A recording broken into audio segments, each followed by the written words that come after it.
The cruelest jokes are the ones your heart plays on you. One moment you're rolling your eyes at someone who annoys the hell out of you, and the next you're lying awake at night, hating yourself for wondering how it might feel to kiss them.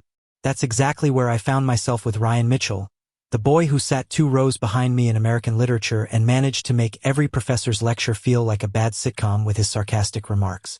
He was the kind of guy who thrived on attention loud, reckless, the life of every college party. And me? I was the quiet one, the scholarship kid who worked nights at the campus cafe, who didn't have time for boys like him. Or at least that's what I told myself. But one rainy Friday night, soaked from a storm and exhausted from work, I stumbled back into our dorm lounge only to find Ryan waiting there. His hair messy and his eyes unusually serious. He didn't crack a joke. He didn't flash that stupid grin that usually drove me insane. Instead, he whispered, almost like it cost him something, "I think I'm in love with you." I laughed in his face. It wasn't kind, but what else was I supposed to do? "You've got a week," I told him, my voice sharp with disbelief. 7 days to prove it. Otherwise, don't you dare say those words to me again. He didn't flinch. He just nodded like he had already decided to gamble everything on this. The first day felt like a prank. He showed up outside my 8 a.m. class with a cup of coffee. The exact way I liked it, with sugars, no cream. I narrowed my eyes at him, suspicious. "Did you stalk me?" "No," he said, grinning sheepishly. "I asked your coworker at the cafe." Annoying. Infuriating. But the coffee was warm and so were his eyes. On the second day, he skipped a frat party everyone said was unmissable. Instead, he dragged me out to the old football bleachers where the stadium lights had long since gone dark. We sat there, bundled in our jackets, as he told me stories about his childhood, the fights with his father, the nights he'd sneak out and lie in the grass just to feel like the world wasn't closing in. I didn't know what to say. I wasn't used to people like Ryan showing me their bruises. By the third day, word had gotten around. My friends teased me, asking if I had finally given in to Mr. Popular. I shrugged them off, but inside, I hated how my heart stuttered whenever Ryan brushed past me in the hallway, his hand brushing mine like an accident that happened too often to be real. It wasn't all sweet. By day 4, we fought. "You don't even know what you want," I snapped at him outside the library, anger spilling over from nowhere. "You think this is some kind of game, don't you? 1 week to win the nerd." He looked like I'd slapped him. His jaw clenched, but his voice was quiet when he answered. "You think I'd risk this if it was a game? You think I'd humiliate myself chasing you around campus for fun?" The silence between us hurt more than the argument. That night I couldn't sleep.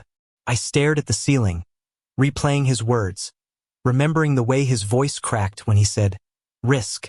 It struck me then Ryan wasn't afraid of failing. He was afraid of me not letting him try. Day 5 changed everything.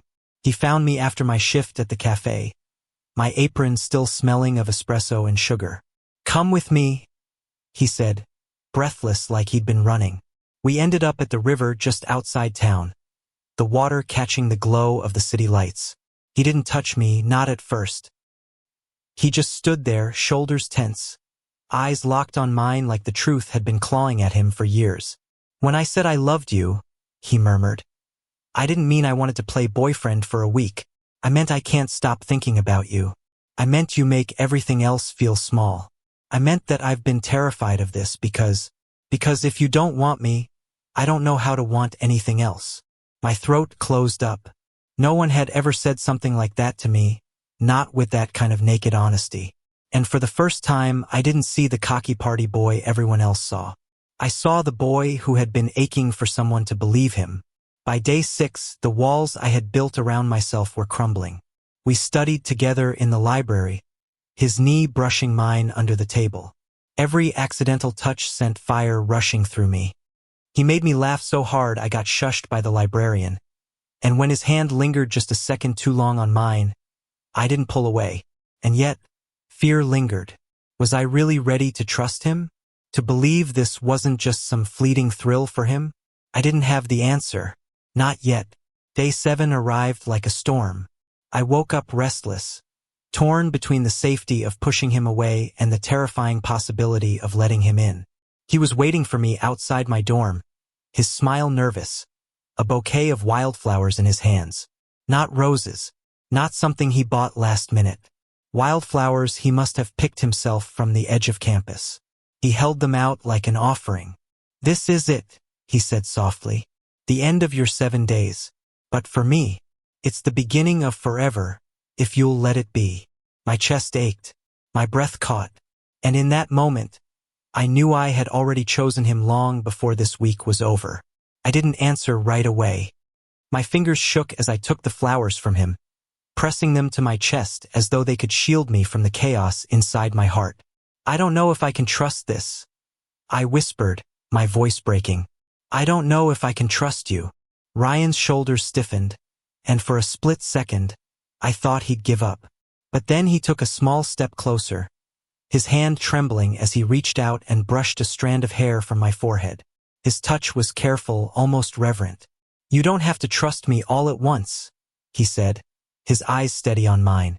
"Just give me a chance. Give us a chance." Something cracked inside me. The weight of years of caution, of hiding parts of myself, of convincing myself love was a luxury I didn't deserve all collapsed in that single moment. And before I could stop myself, I leaned in and kissed him. It wasn't soft or cautious.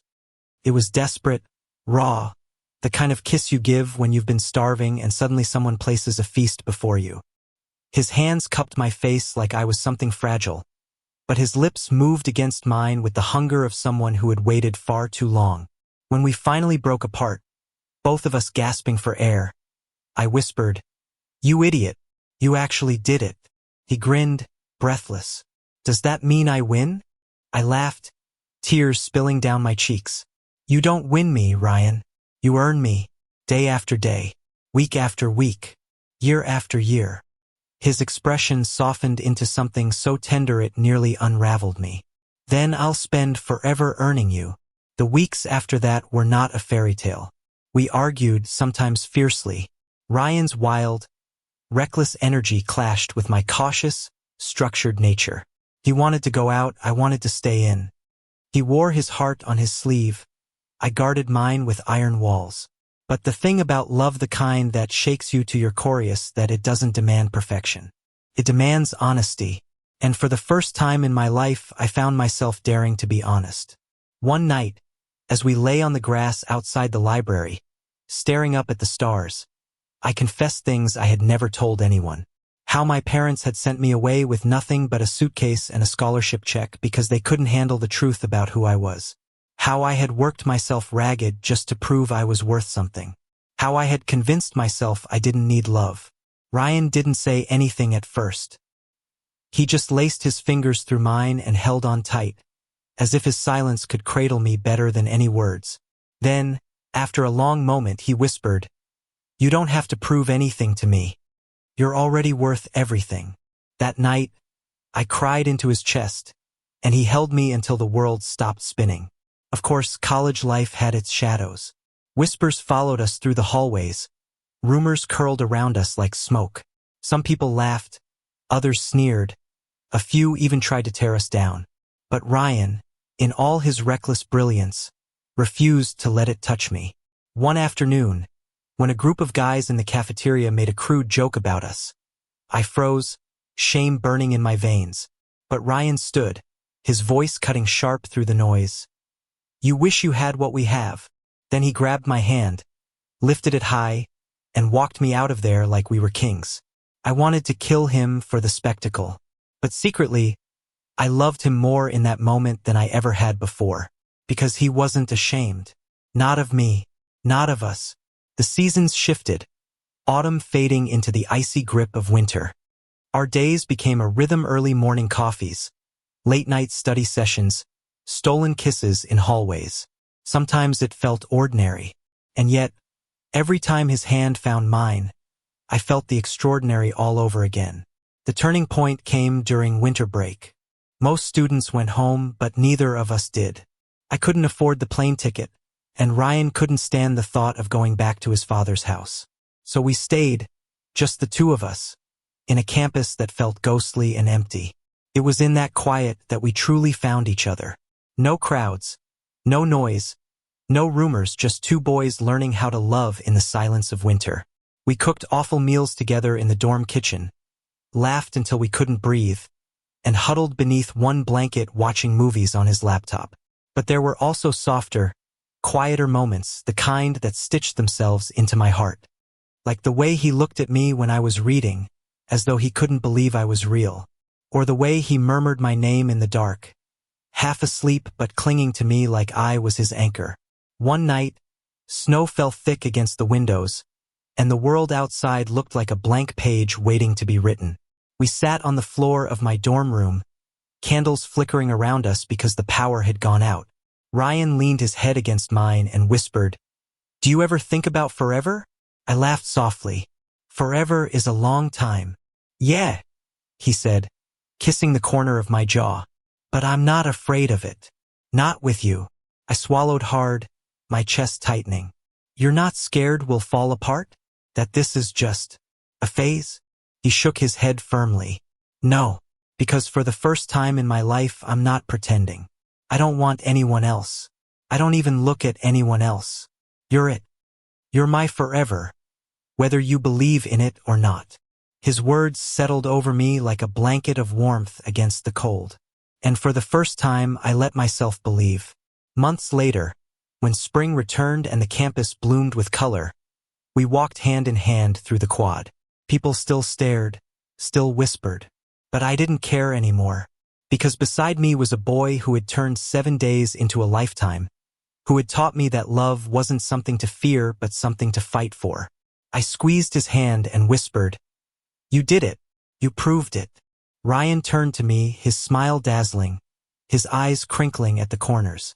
"No," he said softly, pressing his lips to my temple. "We did it."